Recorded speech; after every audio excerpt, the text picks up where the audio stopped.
Assalamualaikum warahmatullahi wabarakatuh. Rahayu, Sagung Dumadi. Kembali lagi di channel Babat Nusantara. Pada kesempatan kali ini akan menceritakan Gajah Mada seri kelima, Hamukti Moksa, bagian ke-18.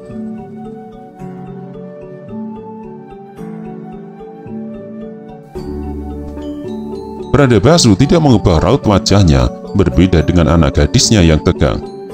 Desas-desus tanya Pradabasu. Jayabaya mengangguk.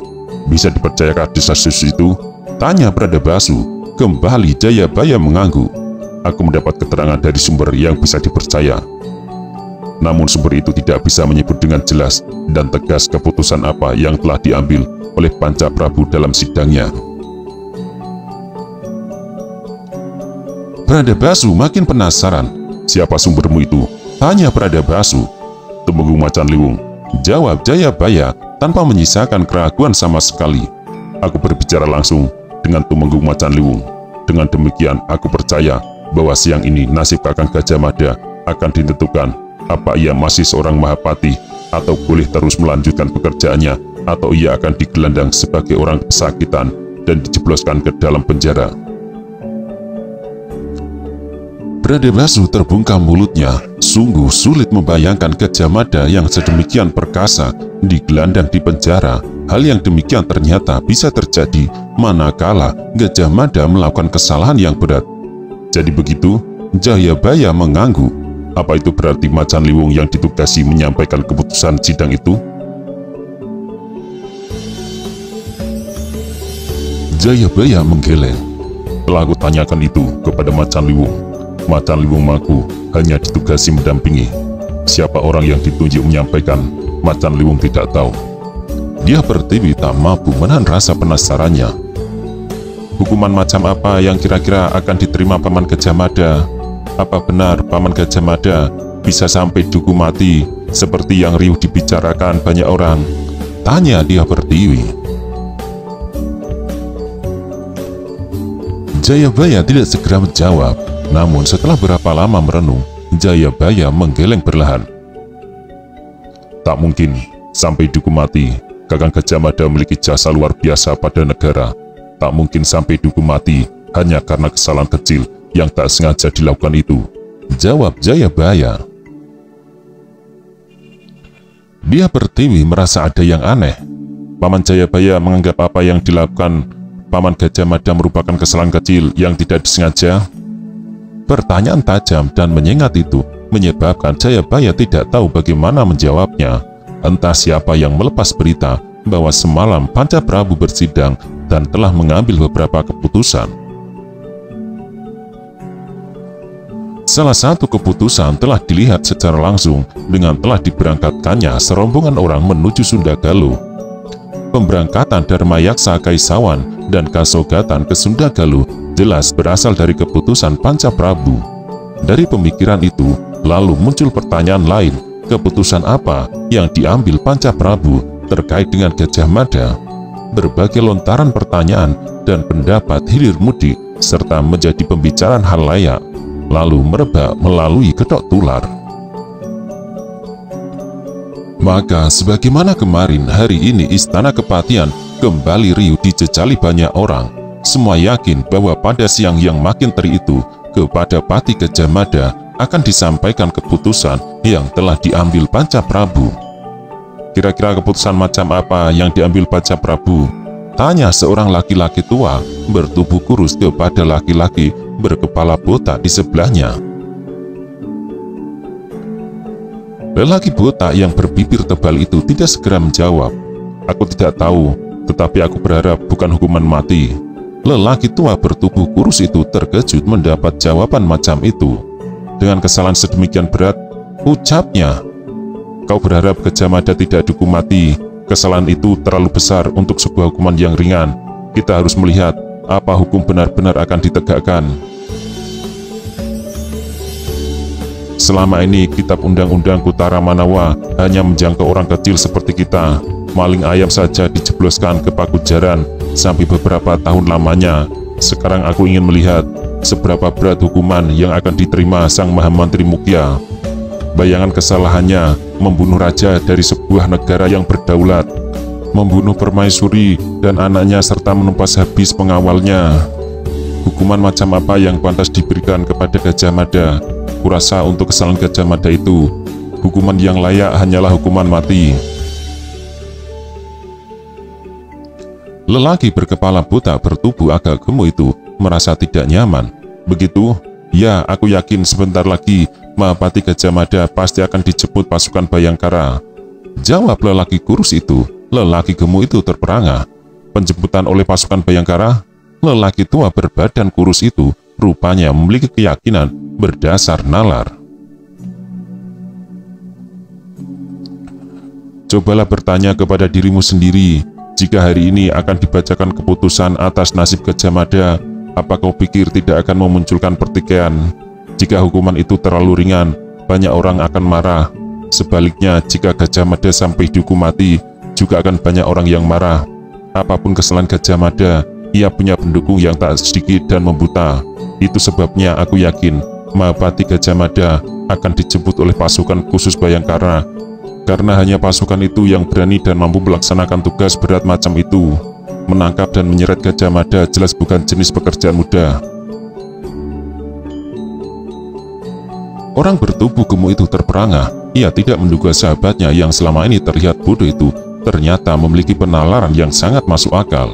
Sang waktu terus bergerak. Berita tentang apa yang akan terjadi di Istana Kepatihan telah menyebar. Hal itu mendorong orang-orang di kota Raja Majapahit berbondong-bondong datang untuk menyaksikan apa yang akan terjadi. Tumenggung Macan Liwung tidak ingin kecolongan lagi. Sebagai seorang prajurit yang berpengalaman, Macan Liwung tahu penumpukan orang dalam jumlah banyak macam itu menyimpan muatan bahaya.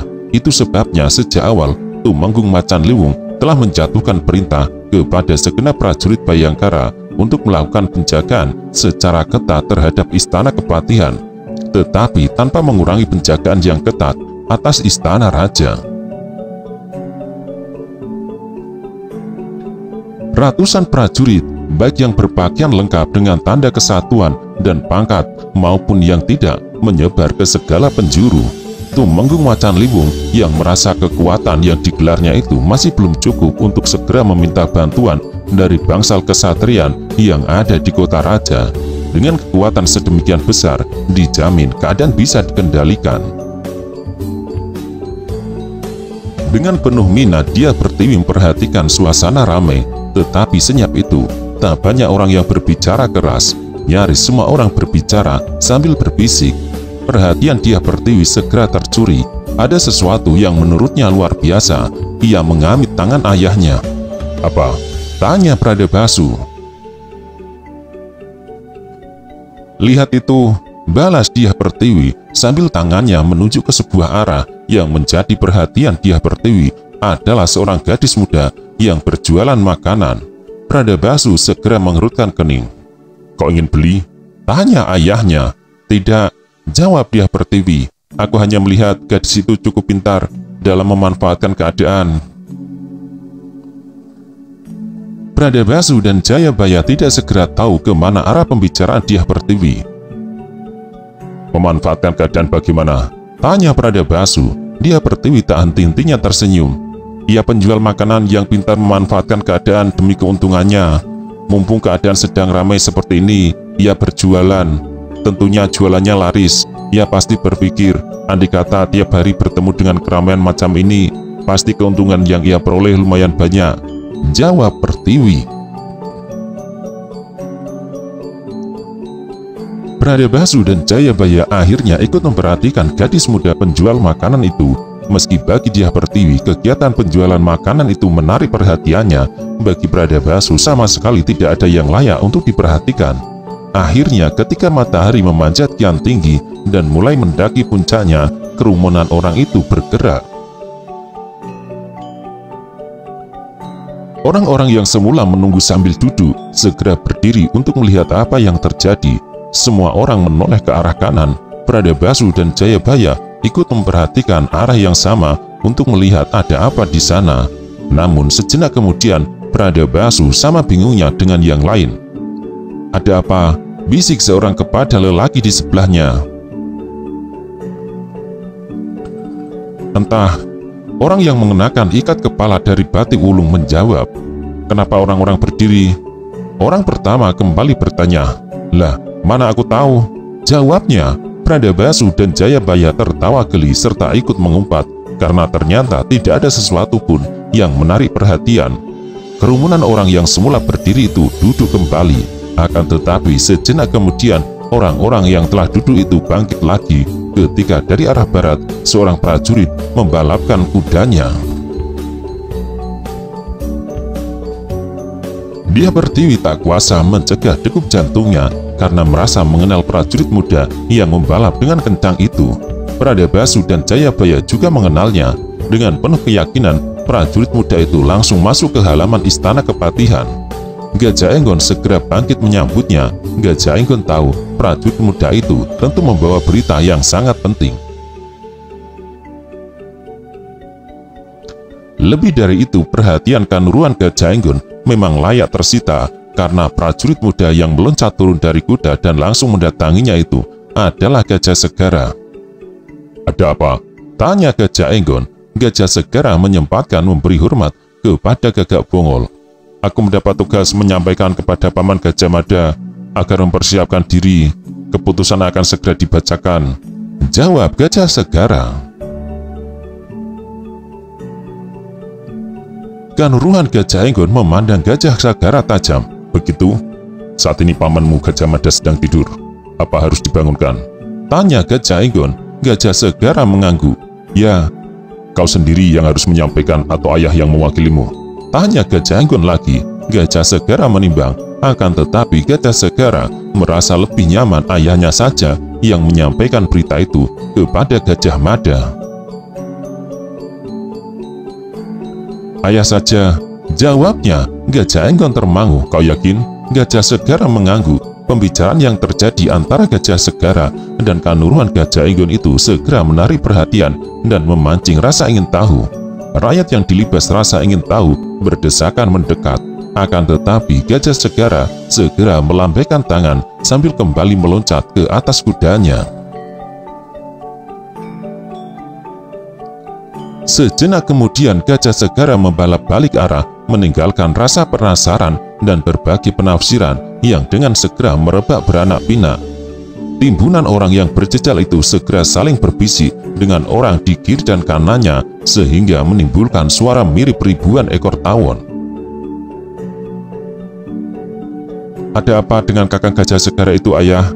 tanya dia Pertiwi. Bradabasu menggeleng. "Apa kakang Gajah Segara baru saja menyampaikan keputusan Panca Prabu?" Kejar Pertiwi kepada Bayangkara Jayabaya. Rupanya Bayangkara Jayabaya punya jawaban. "Belum," ucapnya. "Aku menduga baru saja Gajah Segara menyampaikan kepada ayahnya untuk diteruskan kepada Gajah Mada agar mempersiapkan diri. Kurasa sebentar lagi pembaca keputusan yang sebenarnya akan segera datang. Kita lihat saja."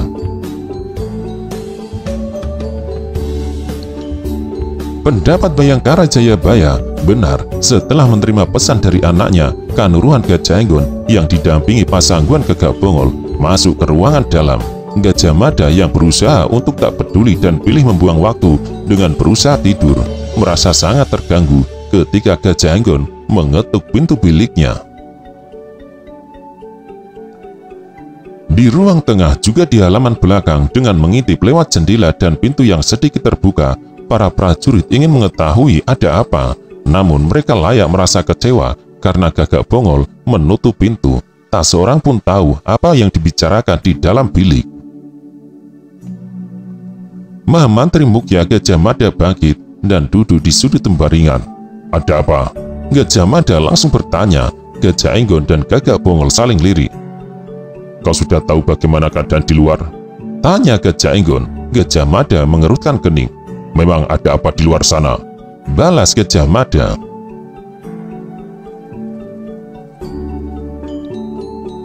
Gajah Enggon termangu berpikir agaknya Gajah Mada yang mengunci diri di dalam bilik itu tidak tahu bahwa di luar rumahnya orang tengah berjejal-jejal bagi mengepung rumahnya.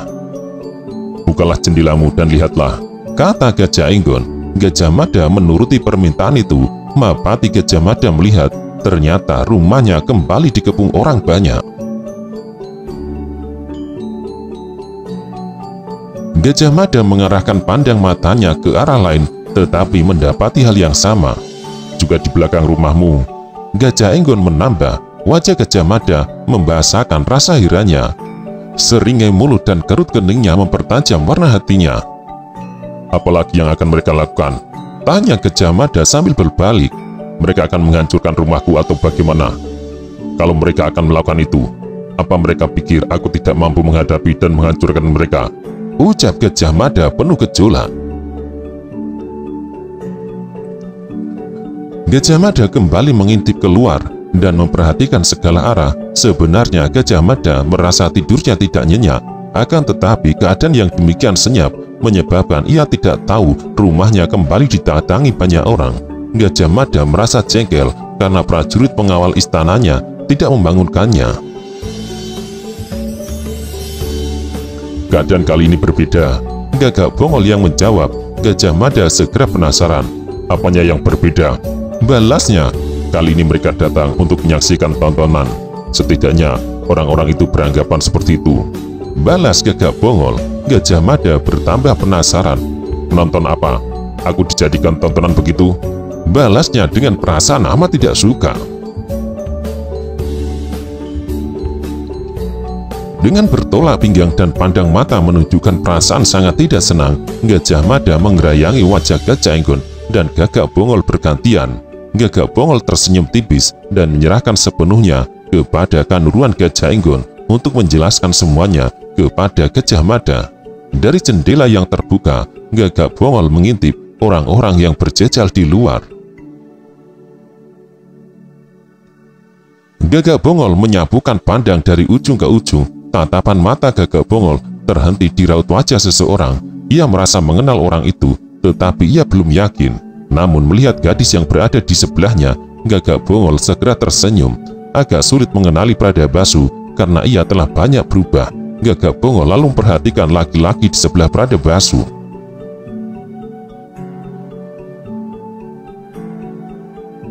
Tentu terjadi kangen-kangenan antara Pradabasu dan Jayabaya, karena sudah lama sekali mereka tidak bertemu, ucap Bongol untuk diri sendiri. Gagak Bongol berbalik. "Berita telah menyebar, entah siapa yang menyebar.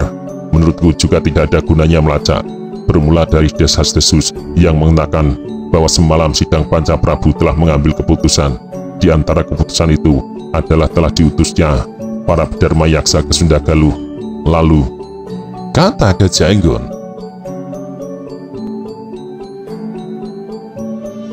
Gajah Enggon akan melanjutkan kata-katanya, namun Gajah Mada membuka telapak tangannya meminta Gajah Enggon untuk diam. "Pancaprabu bersidang untuk menentukan nasibku?" tanya Gajah Mada. "Ya," jawab Gajah Enggon dan Gagak Bongol serentak. Gajah Mada tersenyum. Apa mana yang ada di balik senyum itu? Gajah Enggon dan Gagak Bongol susah menebak. "Baru saja ada pemberitahuan yang harus aku sampaikan kepadamu. Sebentar lagi, orang yang diminta menyampaikan keputusan itu akan datang. Kau diminta mempersiapkan diri," kata Gajah Enggon. Merah padam wajah Gajah Mada. Ia merasa wajahnya menebal, melebihi tebal dinding sumur, bahkan tebal dinding. "Mereka memperlakukan aku seperti itu? Aku seorang Mahapati. Sang Pancaprabu memperlakukan Mahapati seperti itu?" meledak Gajah Mada sambil tangan kanannya mengayun menghantam dinding. Mahapati Gajah Mada memang memiliki kekuatan seperti gajah. Ayunan tangannya yang melesat menghantam tembok menyebabkan tembok bata itu ambrol. Gajah Mada berjalan mondar-mandir. "Pancaprabu mau menjatuhkan keputusan apapun terhadapku, aku tak peduli. Dijatuhi hukuman mati sekalipun, aku tidak peduli. Namun, bukan begini caranya. Ini merendahkan martabatku. Aku ditempatkan sebagai tontonan. Rakyat diundang ke sini agar mereka menyaksikan Gajah Mada dipermalukan. Mengapa aku tidak dipanggil ke istana untuk menerima keputusan itu? Kenapa harus lewat pelecehan macam ini? Ucap Gajah Mada meledak-ledak.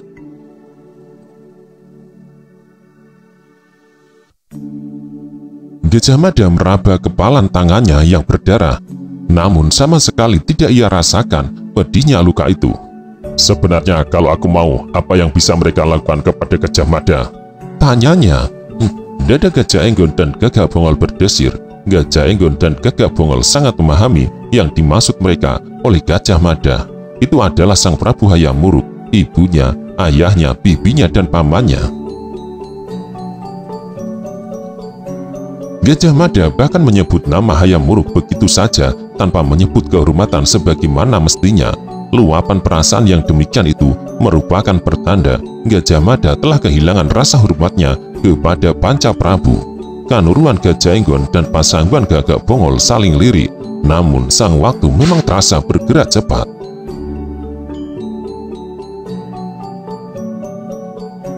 Hening di keramaian yang amat berjejal itu mendadak pecah ketika tiba-tiba udara siang yang panas itu koyak oleh suara menggelegar. Semua orang mendongak dan berusaha menebar peristiwa macam apa yang sedang berlangsung itu. Suara itu berasal dari bendi Kiai Samudra yang dipukul 5 kali, disusul derap genderang. Orang-orang segera tumpah ruah, berlarian menuju tepi jalan untuk melihat siapa yang datang. Dari sudut dinding istana akhirnya muncul barisan yang membawa umbul-umbul. Umbul-umbul itu dengan segera bisa dikenali sebagai milik pasukan khusus Bayangkara. Pasukan khusus Bayangkara itu berjalan kaki, mengiring 2 orang yang dengan langkah tegap serta gagah berjalan paling depan. Tumenggung Macan Liwung berjalan dengan ayunan tegap. Langkah kakinya menjadi panutan seorang prajurit muda yang mengenakan tanda pangkat senopati yang berjalan di sebelah kirinya. Jika ada yang terkejut melihat wajah senopati muda itu, dialah Pradabasu. Pradabasu mengedipkan matanya, ia ingin meyakinkan diri barangkali salah lihat. Namun tetap saja orang yang dipandang itu tidak berubah. Sebenarnya tidak hanya Pradabasu yang terkejut, nyaris segenap prajurit yang mengenalnya tidak kalah terkejut. Dengan tanda pangkat yang kini melekat di pundaknya, berarti prajurit itu mengalami lonjakan kenaikan pangkat. Hal yang demikian memang mungkin terjadi jika yang bersangkutan memberi jasa yang luar biasa pada negara. Tercatat cukup banyak orang yang berjasa luar biasa macam itu. Kanuruan Gajah Enggon dan Gagak Bongol adalah contoh prajurit yang memperoleh kenaikan pangkat luar biasa karena pengabdiannya yang luar biasa dengan mengesampingkan kepentingan sendiri. Nala adalah contoh yang lain, meski masih muda karena kemampuan dan keberaniannya. Dalam peperangan, ia memperoleh lompatan kenaikan pangkat. Nala yang memiliki kemampuan berenang mirip ikan hiu itu bahkan memperoleh gelar Arya Mandalika. Lalu ada seorang prajurit lain bernama Jalasenastri. Meski masih muda, ia telah berpangkat senopati karena kemampuannya yang luar biasa. Prawira Jalasenastri akan segera memperoleh kenaikan pangkat menjadi tumenggung. Prawira Jalasenastri akan mengemban tugas berat sebagai Panglima Perang Armada Laut di wilayah Barat, membantu Arya Mandalika menjaga keamanan laut di wilayah Timur. Namun, apa hebatnya kuda Swabaya sehingga kini mengenakan pakaian dengan tanda pangkat senopati? Itu kakang kuda Swabaya, ayah? Tanya dia. Pertiwi tak kuasa menahan isi dadanya yang serasa meluap. Jayabaya memandang Tumenggung Macan Liwung dan prajurit yang mengenakan tanda pangkat senopati di sebelahnya dengan tatapan mata amat sulit untuk percaya. Kalian mengenal kuda Swabaya? Tanya Jayabaya. Dia Pertiwi nyaris menyebut prajurit itu sebagai kakaknya, namun Pradabasu mengamit lengan anaknya sambil mengedipkan mata. Oh, maksudku hanya tahu namanya saja, jawab dia Pertiwi. Jayabaya masih merasa aneh dan sulit memahami. Hebat kuda Swabaya itu, letup Bayangkara Jayabaya. Ketika yang lain harus bersusah payah berusaha menggapai pangkat yang lebih tinggi, dengan mudah ia melompatinya, bahkan tanpa harus menapak jenjang lurah prajurit lebih dulu. Pradabasu membutuhkan waktu sedikit lebih panjang untuk memahami keganjilan yang tersaji di depannya. Namun menggunakan cara pandang macan apapun, Pradabasu tidak mengerti mengapa anaknya kini menyandang pangkat senopati. Sebagai seorang ayah yang terus mengamati sepak terjang kuda Swabaya, Pradabasu tahu tidak ada kelebihan luar biasa yang dimiliki kuda Swabaya terkait kenaikan pangkat luar biasa itu. Pasti ada yang tidak pada tempatnya, ucap Pradabasu. Tak hanya Pradabasu yang bingung, juga tak hanya Bayangkara Jayabaya yang merasa pangkatnya dikembari. Nyaris seluruh prajurit yang mengenal kuda Swabaya merasa bingung. Itu kuda Swabaya bukan? Tanya seorang lurah prajurit. Prajurit di sebelahnya bingung. Ya, gumamnya seperti tidak percaya. Bagaimana ceritanya ia bisa mengenakan selempang selamir yang menandakan ia kini seorang senopati? Ia kini memiliki pangkat lebih tinggi dariku. Aku tak lagi bisa memberi perintah kepadanya. Bahkan ia punya hak untuk menyuruh-nyuruh aku, kata prajurit pertama. Meski tidak percaya atau menganggap barangkali matanya salah menangkap bayangan orang itu, tetap saja apa yang dilihat lurah prajurit itu tak berubah. Pemuda yang berjalan tegap di sebelah tunggung macan liwung adalah kuda Swabaya. Dengan pangkatnya sekarang, sebutan selengkapnya menjadi senopati kuda Swabaya.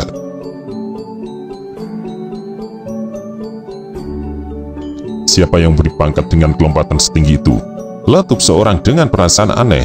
Orang itu adalah prajurit seangkatan kuda Swabaya. Ia benar-benar tak percaya dengan apa yang dilihatnya. Namun prajurit di sebelahnya punya jawaban menggelitik. Pertanyaannya sebenarnya bukan siapa yang beri pangkat tertinggi itu, karena yang memberi anugerah pastilah Sang Prabu Hayamuruk. Mungkin ia telah berjasa luar biasa. Bisa jadi jasa di bidang sandi. Pasti jasa luar biasa yang melebihi batas pengabdian, sampai mengesampingkan keselamatan dirinya sendiri yang mengantarkannya mendapat anugerah pangkat itu. Kurasa tidak mungkin Sang Prabu memberi anugerah sedemikian tinggi kalau tidak ada alasannya, kata prajurit itu.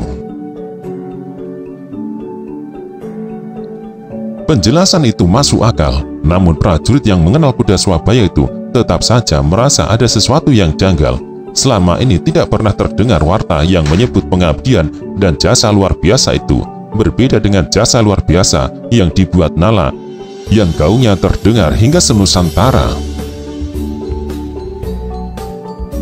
Yang membeku bagi patung batu adalah Pradabasu. Jika dia pertiwi tampak senang melihat kuda Swabaya kini menyandang pangkat senopati, sebaliknya Pradabasu berkeyakinan pada hati nuraninya bahwa ada hal yang tidak pada tempatnya. Pradabasu menjadi tidak nyaman. Ketika Pradabasu memejamkan mata, bayangan wajah yang tiba-tiba muncul adalah raut muka Raden Kudamerta. Pradabasu merasa curiga kenaikan pangkat itu karena campur tangan Raden Kudamerta. Kau mengenal prajurit itu? Tanya Pradabasu. Ya, jawab Jayabaya. Aku mengenalnya dengan baik. Tak ada pengabdian dan jasa luar biasa yang dibuatnya. Tetapi mengapa ia bisa memperoleh anugerah luar biasa macam itu? Pradabasu merasa tarikan nafasnya menjadi berat. Untuk melawannya, Pradabasu segera menghela nafas panjang. Senopati kuda Swabaya rupanya sadar benar lompatan kenaikan pangkat yang dialaminya sedang menjadi perhatian siapapun. Namun kuda Swabaya mengesampingkan perasaan itu. Kini ia sedang menjalankan tugas yang sangat berat yang diterimanya secara langsung dari Panca Prabu semalam. Jika ia berhasil melaksanakan tugas berat itu, tugas yang ternyata tidak ada orang yang berani melakukan, pangkat senopati itu boleh melekat terus di pundaknya. Namun jika ia gagal, pangkat senopati itu bisa ditarik kembali. Kuda Swabaya tersenyum ketika bersirobok pandang dengan adiknya. Tanpa menarik perhatian, dia pertiwi melambaikan tangannya. Namun kuda Swabaya melihat betapa beku wajah ayahnya. Pradabasu tidak melambaikan tangan dan tidak tersenyum kepadanya. Sejalan waktu yang terus bergerak, langkah kaki Temenggung Macan Liwung dan Senopati kuda Swabaya akhirnya sampai di pintu gerbang Istana Kepatihan yang bentuknya mirip dengan Candi Ringin Lawang.